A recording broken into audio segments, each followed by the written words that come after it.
Hi, I'm Melanie Herschorn, book marketing strategist for nonfiction and children's book authors, and here is what you can learn from Prince Harry's launch of his new book, Spare. Number one, start marketing months before your launch date.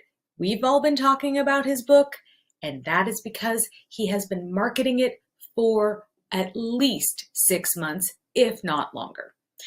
Number two, secure press. And I mean interviews, podcasts, anything that you can get on other people's platforms in advance and around your launch date.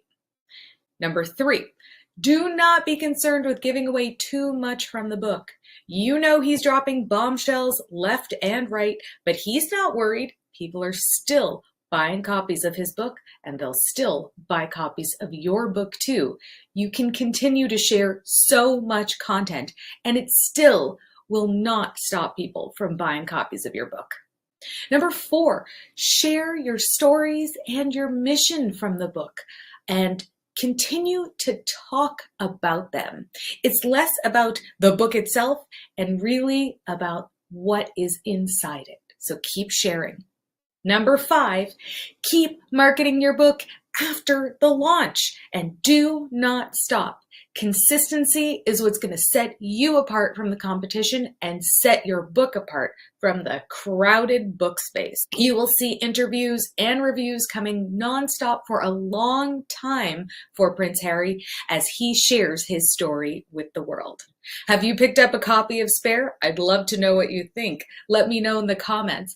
And also, go ahead and subscribe to our channel for more book marketing tips every week. Welcome, everyone, to Together We Serve. You can see this is going to be the book story, the book show. How many of you thought about writing a book? How many of you written a book and just went, ... We use this old sound thing is this. Your book just failed. Well, my guest today is going to blow you out of the water. I love her to death. You can see in that video. She knows what she's talking about.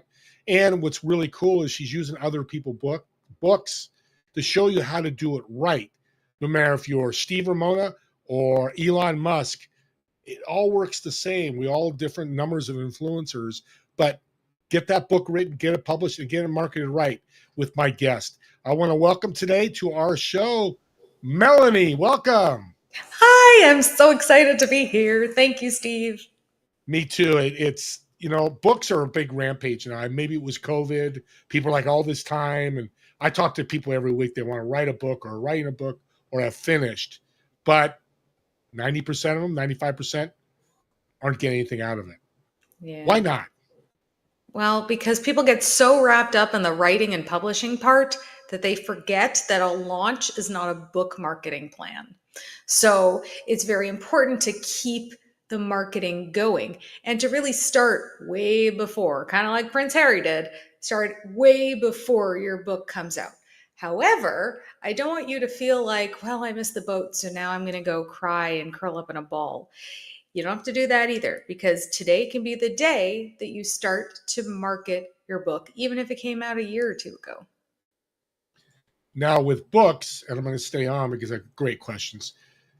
I talk to people, I want to be like, I'll use Elon Musk. I want to see 10 million copies. Mm-hmm. That's a small percentage of people that do that, correct? Yeah, absolutely. I mean, the statistics are pretty staggering. It's like a self-published author will sell maybe 150 books ever if they don't market it. Even traditionally published authors, it's something like 300 books they're ever going to sell if they don't do the marketing. So that's why, here's my book. I'm going to put it back on the shelf because I wanted people to see it. I like show and tell. There it is. Yeah. But my book came out a while ago and I'm still talking about it because it's not going to fall off a cliff. It is still pertinent to this conversation. And I love show and tell because it's the only class I got an A in. So keep show and telling all the time. Okay. Well, and that leads to, there's so much to a book. What do you do for somebody like me that wants to do this book? What's my journey look like?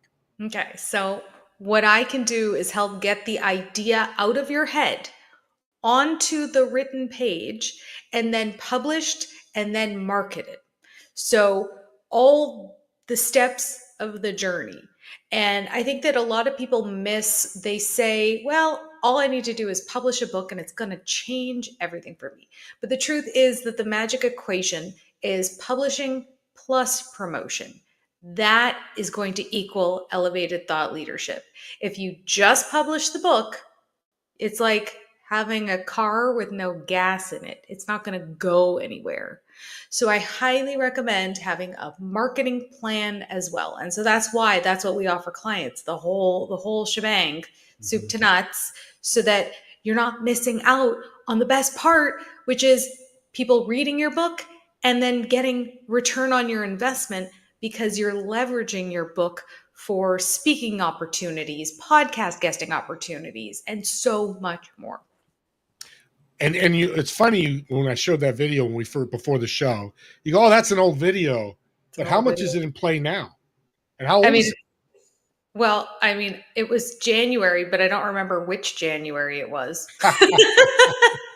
So it's at least 6 months, if not a year and 6 months ago. Yeah. Okay. Oh, that's great. But it stays, it's relevant because things, and even with AI coming into play and people saying, well, that's going to change the face of everything. The truth is an AI book is not going to sell because Amazon is not going to want to put it up there. And Barnes & Noble's not going to want to sell that. So you still have to use your brain to write a book. Ghostwriters are not going out of business. People still have to have original thoughts, and your stories still have to be infused in your book. So I'm all about AI for marketing, but not for writing and publishing. Yeah, because it's not personal and human. And that I want to delve into that because I see YouTube ads all the time. Hey, build an Amazon e-Kindle book and make 100,000 a month. Crazy, but I mean, there's sure. Yeah, first day 100,000. Yeah, of course you can sell that many books, but yeah. Talk about AI and with Amazon and companies like that and Barnes & Noble, what could happen if you try to use AI? Well, they'll shut down your account. They won't sell your book. You will be basically for example, when you publish a book to Amazon, it's done through Kindle Direct Publishing. Your account will be shut down. And you don't want that because you want your book to be published and seen by people and available for purchase on Amazon. So it's tempting because it's easier, but it's not going to benefit you in the long run. And then you end up paying more because now all of a sudden, how can I get my book out to people? You're going to have to start again. Spend the time, spend the money, know it's a 2 to 3 a month process, and just do it right instead of have to redo it and wasting all that money with you or somebody else they hire, because you're not going to give them their money back. You've done all the work. Right. And they've cheated the system. Yeah. And unfortunately, people are doing that these days. They're trying to find the shortcuts, right? You can't. I don't think that's a new thing. That's human nature. Yeah. Good point. Good point. But it's new with Chat GPT. Yeah. So your VIP book group, what is that about? Because I love the group that you're doing.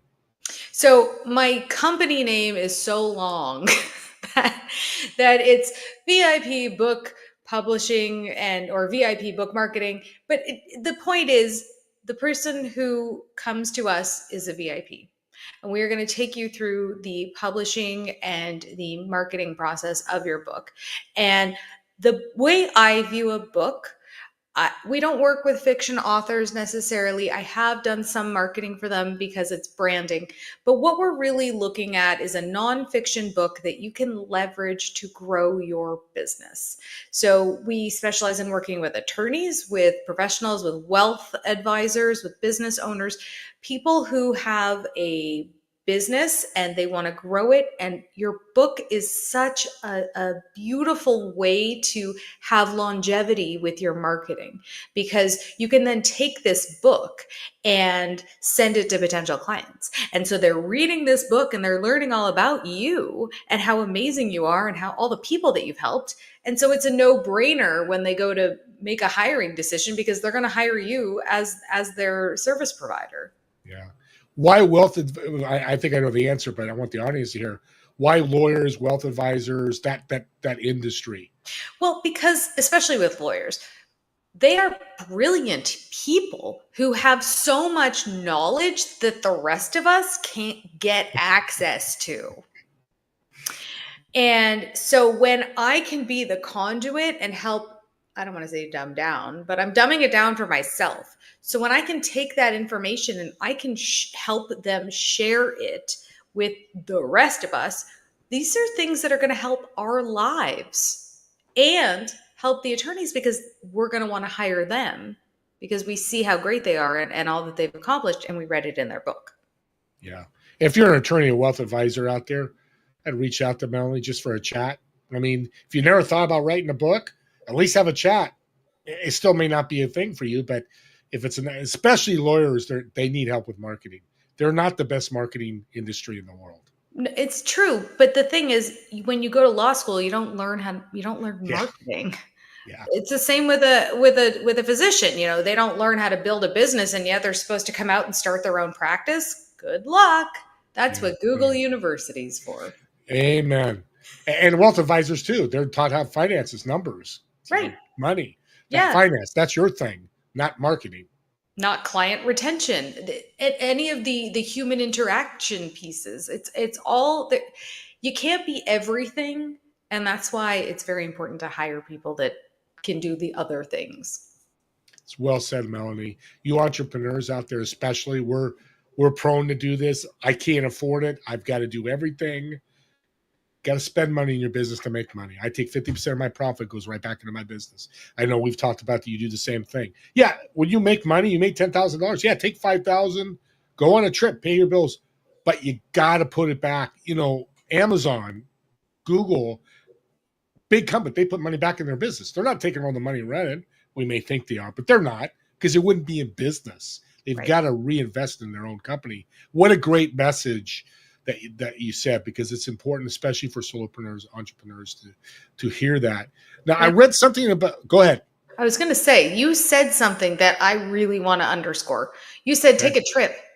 And as especially solopreneurs, we don't realize how much work wears on us. And so when you're going and you're taking a moment for yourself, you are replenishing, and it's going to come back to you in spades. Yeah. I'm glad you said that, because I'm married. My wife's like, hey, let's do this. I'm like, I got to work. I'm like, got to look in the mirror and go, I got to take care of my wife, and we got to go out and do things with her. We both work a lot. A lot of people work a lot. I know you work a lot. Mm-hmm. I love that you said that. And that's a lesson for entrepreneurs to take to heart. Now, you know, we're not saying to work 20 hours a week and then go have fun. There's got to be, there's never going to be a balance, but try to get that balance. You know, It's like, I'm going to blow off this contract meeting because I want to go take my wife to dinner, or to lunch. No, do the contract meeting, take her lunch tomorrow. You know, the revenue generating things, you want to keep them going. Now, I read something, maybe this is old, that you did children's books. Oh, I do help with marketing of children's books. Yes. Well, I got to learn about this, because I love when children write books, and there are great authors that are children out there, right? Yes, most of the people, well, all the people I've worked with are adults who have written books for children. But I'm sure I could help a child if a child wrote a book. But what's really cool about children's books is that they take difficult concepts and they really have to make them as simple as possible. And that's a lot harder to do than you think, because it's easy to talk in our like adult language, but when we have to simplify things and make it for children to understand, and then taking that message and turning it into your marketing, it's just a beautiful thing, and I love doing it. Let's talk about that, because we're going from lawyers, wealth advisors, completely different industry, to people writing children's books. That's right. And I'll tell you, like, I'm a Gemini. I know you're almost a Gemini. Yeah, our birthdays are 2 days apart.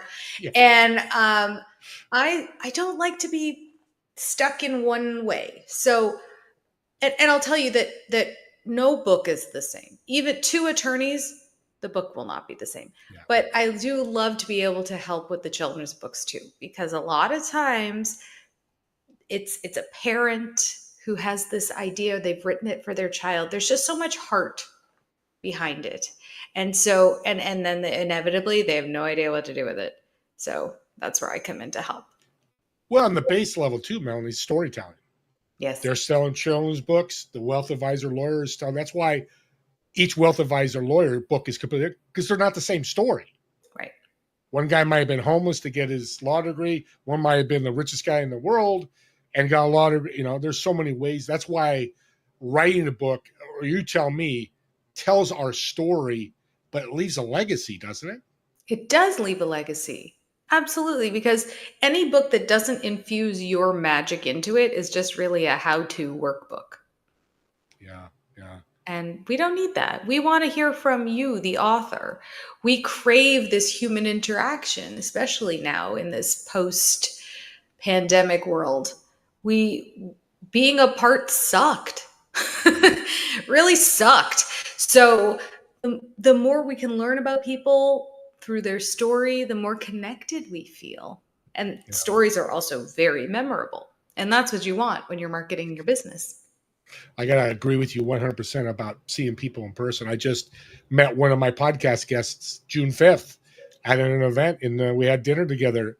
What an experience. And that's the beauty of this virtual that I take. Mm-hmm. Maybe someday we meet, we hug, we go get caught, whatever. How cool is that? We built this relationship virtually. In person, it's just much bigger, because I know we'd have a lot of fun. Probably a lot of people would join us for sure. I want to put you on the spot a little bit, because I love children's books. I love people that write children's books, because children need to be educated and they need to be positive influence with everything that's going on. What's one of your favorite children's books you've been part of? That I've been part of? Okay. Yeah. So I have a client who's writing a series of 15 books. And she has just published, I want to say she's about to publish number 10. And these books she's hand painted all the illustrations because she's an artist as well. And it's about this elephant. And this elephant learns communication skills. She learns things about herself, and then she goes and teaches her friends in each story. She teaches her friends something too. So she experiences the trials, tribulations, learns from it, and then goes and shares her knowledge with her friends. And it's so sweet. And it's called so her name is Bella Elephant. It's a Bella, Bella gets a big girl bed, and Bella, grows a garden, and Bella's trip to Italy, and all these. It's just adorable, and it's just a whimsical, beautiful story. And she could do that because they're small books and probably a lot of illustrations. So she can do So you're not suggesting a lawyer or wealth advisor do 15 books. No, so that's a whole other thing. Yeah. So yes. I would actually recommend not having any illustrations in a book that is written by a lawyer. Yeah. Absolutely. No elephant illustrations in lawyer books. Yeah. What I love about this Bella the elephant, and my wife's dog's name is Bella, so I resonate with that. It's so cute. But In and Out. What's that new movie out? It's really Inside Out. Inside Out. $1 billion movie. It's the same thing, following a girl's story with emotions. And it sounds like Bella Elephant's the same type of thing, but just a different journey. Yeah, it's really, I mean, we're not inside Bella's head. We're just as a third person. It's a third person account. But yes, definitely touches on the emotions. She's feeling scared. She's feeling frustrated. She's feeling X way. And then a trusted adult in her life comes in and shares, a lesson. And then she gets it. She's a malleable elephant who understands that, she doesn't know everything yet. She's not a teenager. Yeah. You're getting me excited, because I would love to write a children's book and be able to read it to kids. Well, I just had that thought in my head. Well, she's selling me on my own show. What is this girl doing? I love it. Absolutely. Because here's the thing. There used to be such a high barrier to entry. Oh. But now it's not the same. You can publish. You don't have to wait for somebody to say, "Oh, Steve, it's okay. I'm going to let you." You get to decide. And that's the beauty of this day and age in the publishing space. You get to decide when you want to do it. You have the power. What has changed? I want to dive into this, because I'm excited for the audience to hear. What has changed 3 or 4 years ago to today, where maybe it's not as easy as to what has changed? What makes it easier? Well, there's no stigma. Okay. There is no stigma to self-publishing. I call it independent publishing because guess what? You're starting your own publishing imprint. Is that a vanity thing? No, it's not. It's a smart business decision. I love it. And, we used to have to be, beholden to these big publishers. And there are some people who still want to publish with the big publishers. And to that I say, congratulations, wonderful, good for you. Let me introduce you to some people who may be able to help you get what you want. Yeah. But that's if you have time and you're willing to wait, but you don't have to do that anymore. Yeah. Well, Melanie, that's what service is all about. I can't help you, Steve or Mona. Let me introduce you to XYZ multi-billion-dollar publishing company. They can do what you're doing. I don't do that. Mm-hmm. How important is that for your business to say no to people that doesn't fit? Very. Well, for my mental health. and look, I am never going to overpromise something. Mm-hmm. And I listen to people and I listen to what they are really asking me for. And sometimes they don't know what they're asking me for. And I will say, it sounds like what you want is this. What you really want is to have a publisher, or what you really want is to have a publicist pitching you to, the Daily Show, or sorry, not the Daily Show, the Today Show. Well, actually, your publicist could pitch you to the Daily Show as well. But anyway, and I'll say, if that's what you're looking for, then let me introduce you to somebody. Yeah. That's a servant's heart. My podcast, Doing Business Servant. Together we serve. Together we're working together to serve others. It's not competition. It's collaboration. I've got to do this. Well, that was a loud one. That went longer than I thought. Thank you. But it's such a point. I'm so glad, because you're super successful. It's not like you need every single client to publish a book or work with you. No. You're not homeless. You're not scavenging for food. So you still say no and are super successful. Correct? Yes, because to me, success isn't just monetary. It's also about my joy and my happiness. And I have worked with people where I was miserable. And I'm watching the money come in and I'm like, but at what cost? So I've learned to shift that. And now I work with people that I know it's going to be a good fit for both of us. And that's the key, both. Not just you or not just them. And as servant heart, somebody with service mentality does say no. You are serving them, because it's not going to work either way. They're not being helped and you're not being helped. Right. Why do it? Right. Just for the money. That's all short-term transactional. Before we get to our break, what's one thing your advisors, your lawyers do wrong when they jump in to talk to you about a book? They say, well, I just don't have time. I like the idea, but I just don't have time. So what do you think I should do? Should I just have someone else write it for me? And I'm going to say no, every time. I'm going to say you can, but I wouldn't advise that, because then it's not really yours. And there's really something special to be said about something that is really yours, that you can say, I wrote this book. It's mine. There are people who hire ghostwriters and then feel tremendous imposter syndrome about their book because they feel like they didn't write it. And I think that that's a shame, because even if it's your story, it's still yours. So what I always say is, there is time and you can write it. Yeah, I can see that. And you've had people say that they've written their book, and have they been successful? Mm-hmm. Yeah. When you write your own book, it's yours. And yeah, it's a laborious process, but it's not rocket science. It's not brain surgery. You can do it. And even if it was, you probably could do brain surgery and what. Yeah, exactly. Just read a book. Yeah. Read a book on brain surgery. Watch a YouTube video.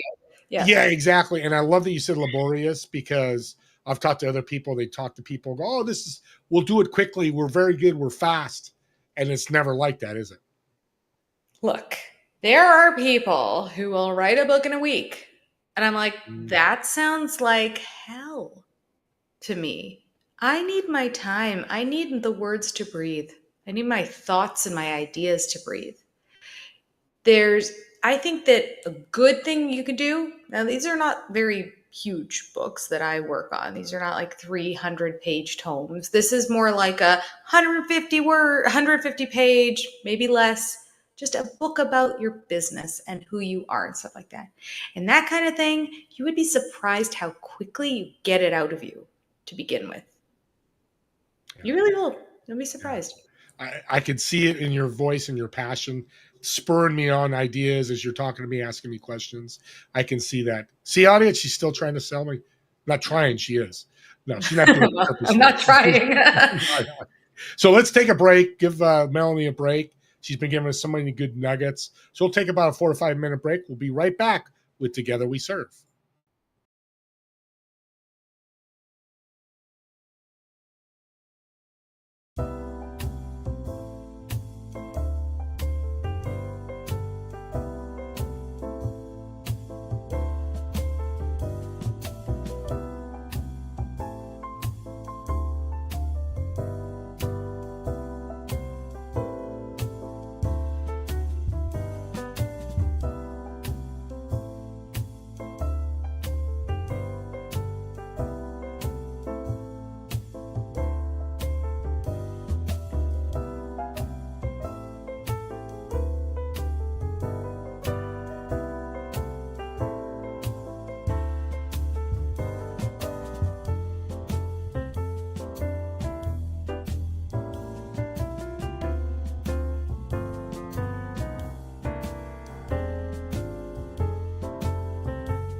Those are the soft tones of I don't know who, but I love that song. It's very gentle, quiet, and it's Melanie. She's such an expert, but she's so humble. So come back, post your questions in the chat box. She'll answer any of your questions about a book. You're thinking about being an author. You're an author and want to market it. If you've written a book, she'll still work with you. She has so many different components to her business. Or if you know somebody, have them reach out to Melanie, because the power of a book that I love, and we mentioned earlier, is legacy. I just had a gentleman, a friend of mine, who passed away 4 weeks ago unexpectedly, but he wrote a book called Can You Think and Grow Rich? Actually, it's a better book than Think and Grow Rich. But you know what? I've shared it with about 100 people. His legacy lives on, even though he passed away at 63. What he's done in his life, being a millionaire 3 times, being homeless 3 times, will live on. He'll be serving and supporting people forever. That's what I see in a book. And that's where Melanie comes in as the freaking rock star to really help you build that legacy. Let's bring her back. Welcome back, Melanie. You all hydrated, ready to roll? So hydrated. Thank you. Awesome. And by the way, she wrote the book for Chanel called Coco. If only. No, yeah, she didn't. But I want to get back into legacy. It's a really sad story. A friend of mine became a friend. He was a podcast guest. Sorry. But thank you so much. But talk about that, because I talk about him all the time now. And the book is the catalyst to that. Let's delve into that a little deeper, because that's, I think, where it gets emotional and powerful right in the book. It is such an emotional piece. I totally agree with you. Just totally, a small story. When my daughter, who is now 12, saw that I was in the throes of writing a book, she kept saying, "Mommy, when are you going to be an author? When are you going to be an author?" And then I published, and she was like, "Wow, Mommy, you're an author." And then she said, "I want to be an author. I want to write a book and publish it." And I said, "Anytime you want, I will help you do that." And so now, in a way, my legacy is transferring to her, because she sees that anything is possible for her to become an author. And I just love that so much. Well, the story, now you brought more. Now we're going to have a lot to talk about now, because I didn't think about the generational legacy. Hey, here's Grandma Melanie. Here's the book she wrote. Here's her story. This is what she was about. And that book can be passed on to all the grandparents and the generations. Yeah. That's powerful. It is. And, even if you're writing a business book and, my book's about book marketing, and my daughter doesn't have a book to market, and my grandchildren to be don't have books to market, there's still story infused. You can see how I write and my style and get my voice. And that's something that will be a legacy. Okay, you sold me. Chanel, I'm going to reach out to Chanel. We're going to get that book written for Chanel. See what we do on this TV show? We make $1 million deals here. We're so awesome. Love it. Let's talk about this. I'm very excited. And don't want to forget about it, is your workshop. Yeah. And the link is going to across. Talk about this unbelievable workshop. Okay, so it is a workshop that you can join at any time. I have made it such that it is 24/7 for you. It is a $47 workshop, but the value that you will get is so much more, because we're going to take you through all the pieces of what marketing your book entails.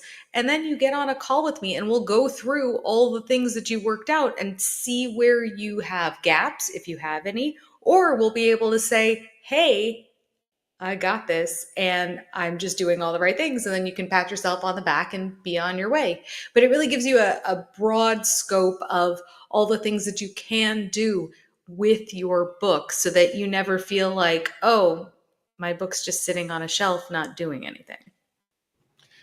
I like to add, I don't talk pricing much, because I think people find out. But you're telling me for $47, I get all this information, Mm-hmm. and I get a call with you. Yeah. And that call is part of the $47. Yeah. Okay, audience, if you're not knocking down the door right now, I'm going to make this what are those when they do the donations? Oh, yeah. Like a really long, what are they called? Telecom, whatever it is. Yes. Yes, those things. Start ringing her phone now. Yes. Start ringing her email now. No, and I'm half kidding, but half serious. That is so affordable, especially if you're serious about writing a book. Mm-hmm. They can learn how to market it before they write it and have some tools to work with, right? Absolutely. It is, yes, 100%. What's the first step in writing a book? The first step is defining the idea. and then really figuring out, so it's a two-pronged, figuring out what your idea is and then why you're writing it. Because if you're like, well, I just want to write a book to be rich, or I just want to write a book to write a book so I could say I'm an author. So why are you writing it and what is your idea? And then step 2 would be, who is it for? Audience. And then step 3 would be, how can I outline this and make it so that it will answer step 1 and 2? Yeah. Yeah. And so I'm going to work this as I ask questions as if I was writing a book. Yeah. So my next question would be, how many pages should it be? Should it be 500? Oh my gosh, 60? I kept asking that question. I kept asking that question too. I must have gone bananas. I will just say 25,000 words gets you to about 110 pages. So I would say aim for 30,000 words, 35,000 words, somewhere around there. You're going to get to the crux of your message without fluff and flowery stuff that never really benefits you. I once had somebody say to me, well, there's really only like a few lines that are really what a book is about, and the rest is just fluff. I was like, well, not exactly. But because of my journalism background, it's been beaten into me how to take like a three line sentence and really just dial it down into one line. And, what are you really saying? So that's one of the things that I love to help clients with, is figure out what are you really saying and what parts can we cut out? Yeah. No, that's good. The next question I would have is, how many people should read my words after I've written the 25,000 words? Should it one person, or is there a number that you share with people like, okay, we've got pretty much your book done to edit and just to get input? How many people should look at it? Okay, so I have clients that want to have like 10 beta readers, 20 beta readers. I had 0 beta readers. The only beta readers that I used were my editor and my proofreader.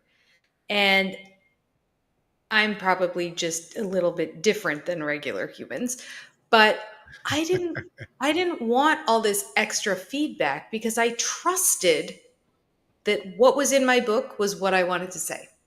And then my editor and my proofreader felt the same way.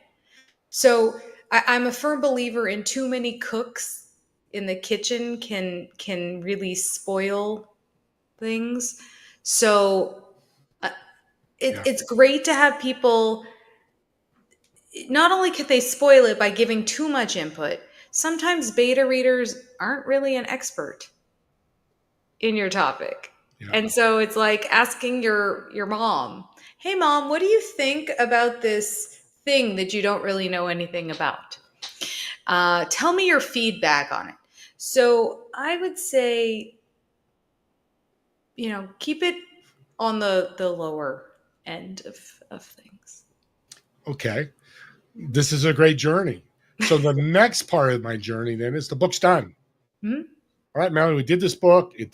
Everything's done. It's being printed. What's next? Okay, so now we are gearing up to do a bestseller campaign on Amazon, which is a nice to have. It is not a requirement, and it is nice to say my book is bestselling. It is not a marketing plan. It is just a fun thing to do that is possible. And we're also starting to, have you pitch yourself to be on podcasts, to be on stages, to be on, to get media opportunities. We're having you build out, your whole marketing foundation, making sure that there's a free resource that goes along with the book so you can start growing your email list, making sure that you have emails going out, making sure that we're starting to get you reviews. Yeah. Reviews. I like the emails. Yeah. And I like the email. I didn't even think about that, but that's part. People like emails. Don't know. Emails work. They work. People Absolutely. read them every day. They're, email marketing. No, it's not. It's actually a way I make a lot of money. So I love that you said that. So let's dive into, now I get it all. Let's dive into speaking and podcasting. So, okay, you tell me, let's go out. I go to a speaking gig. Tell me all about that journey when I go out and speak. What am I Okay. supposed to do? So it'll be a couple of different things. It could be that they're going to pay you to speak and then they're going to buy your books wholesale and distribute them to the people in the audience. Or you may be speaking for free, but then you get to sell your books at the back of the room. No matter what, when you are doing the pitch, let people know that you have this book and how it dovetails beautifully with whatever it is that you do speak about, because then it's just going to open more doors for you. A lot of times they'll say you can't come if you don't have a book. So that's going to be a definite game changer for you. Should I tell stories from the book in my speaking gig? Yes, you can. One time I went to an event where a woman spoke for 2 hours.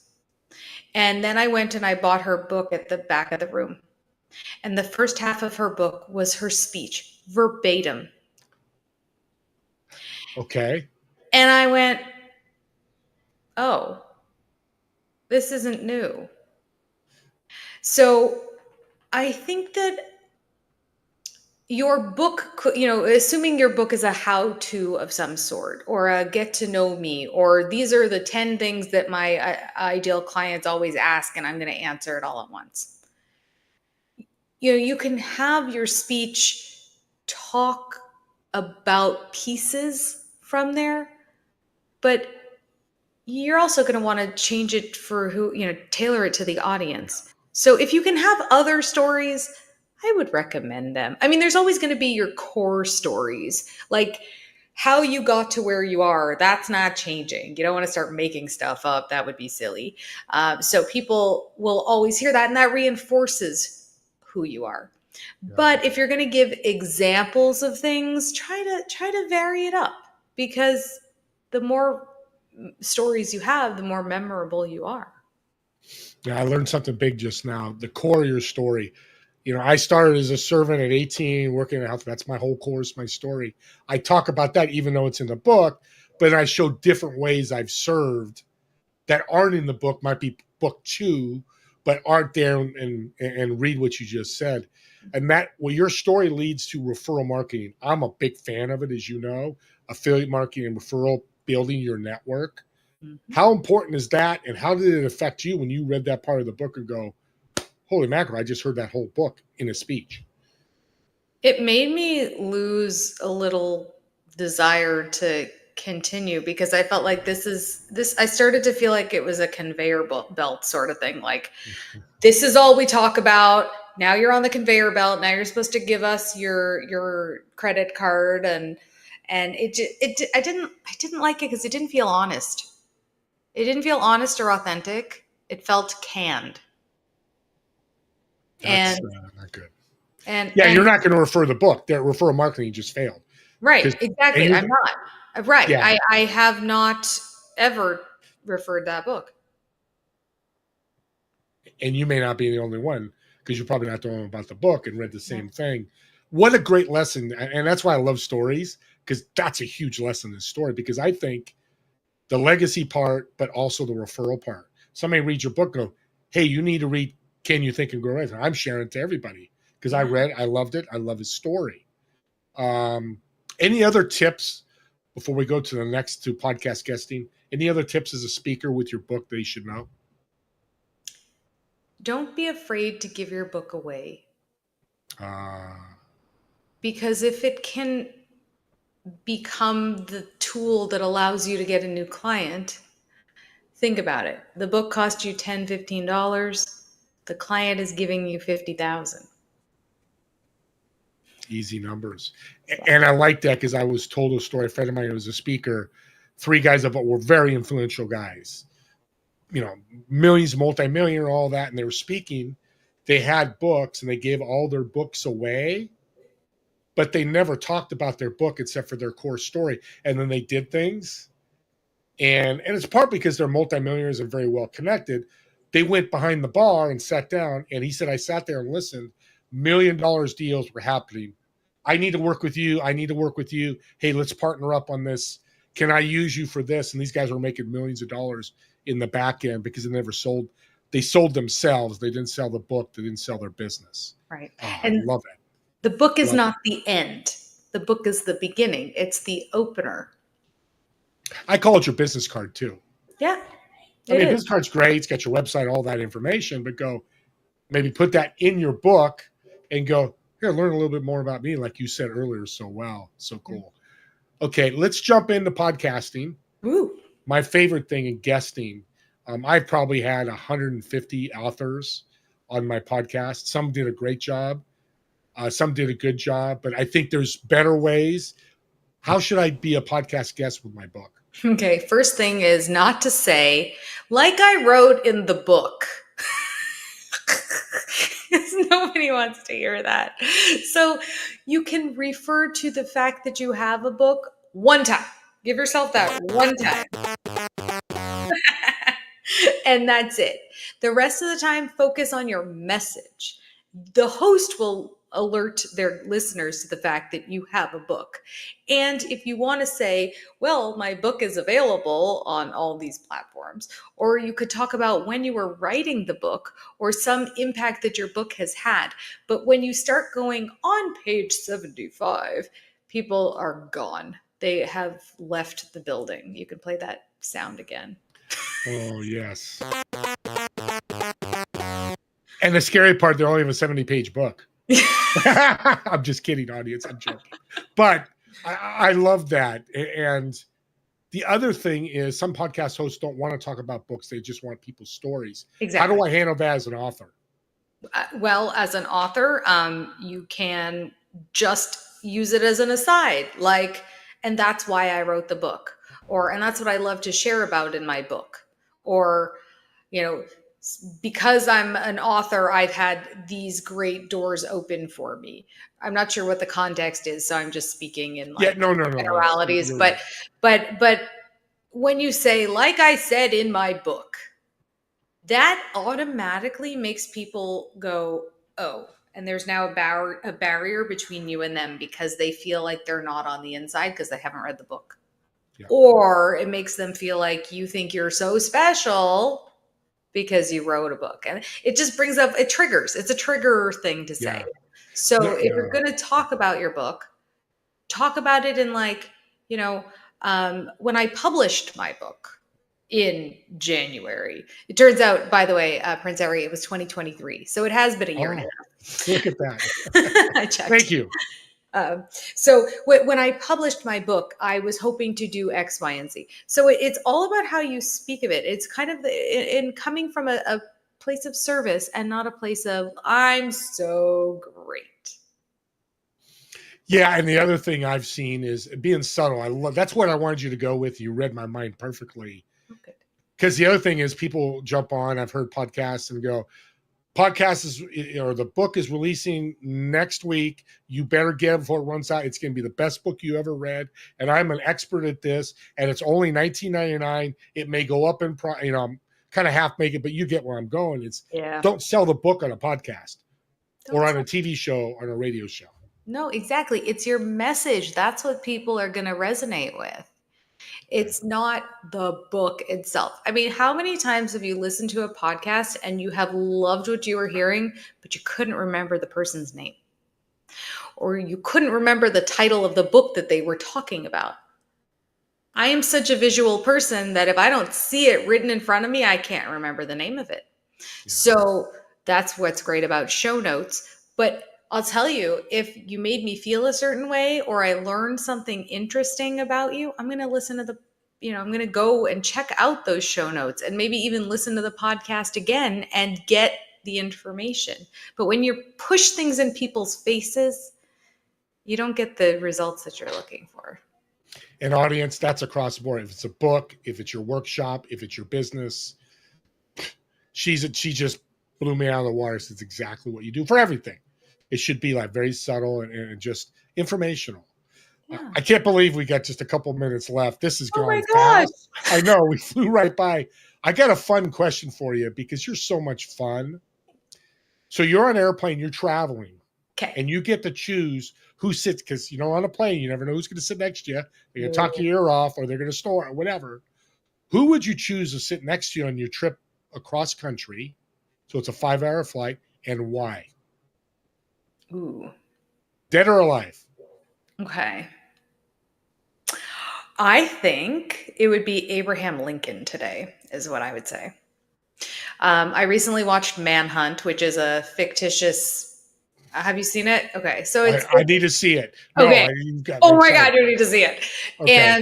And it got me thinking that I had so many questions for him. What was he really thinking? Because when you look back at history, it's all just one-dimensional. And, people say, well, he ended slavery, or, he did this one thing. I want to know, what were you thinking? What was on your mind? What were the voices? What were the other people around you saying? What did you have to experience in order to get to, here where we are today? And so I think I would like to talk to him. That's a great one. And I get that a lot. And I love to read. If he wrote a book, I would read that book in a minute. Maybe on that plane ride, I can get him. I can get him to talk. I'll transcribe it and turn it into a book. That'll be. No, get him to hire you. That's what I know you could do that. I just hired Abraham Lincoln, and he's dead. That's the best sales in the world. You just hired a dead person. That's fantastic. I love it. Thank you so much. We got 2 minutes left. A minute left. Any last words you want to leave the audience? If you are thinking, oh my goodness, I wish I could write a book, but insert imposter syndrome, insert story that you're telling yourself, stop and tell yourself that's just a story, because you have a unique and important experience, and it deserves to be told and to be shared. So well said. Thank you, Melanie, with the bottom of my heart. What a great show. And audience, we'll see you next week. I got a surprise guest, and it's not Abraham Lincoln, so don't worry about that. We'll see you next week, 2 p.m. Pacific, 5 p.m. Eastern. Together we serve. You all have a great week. We'll see you next week.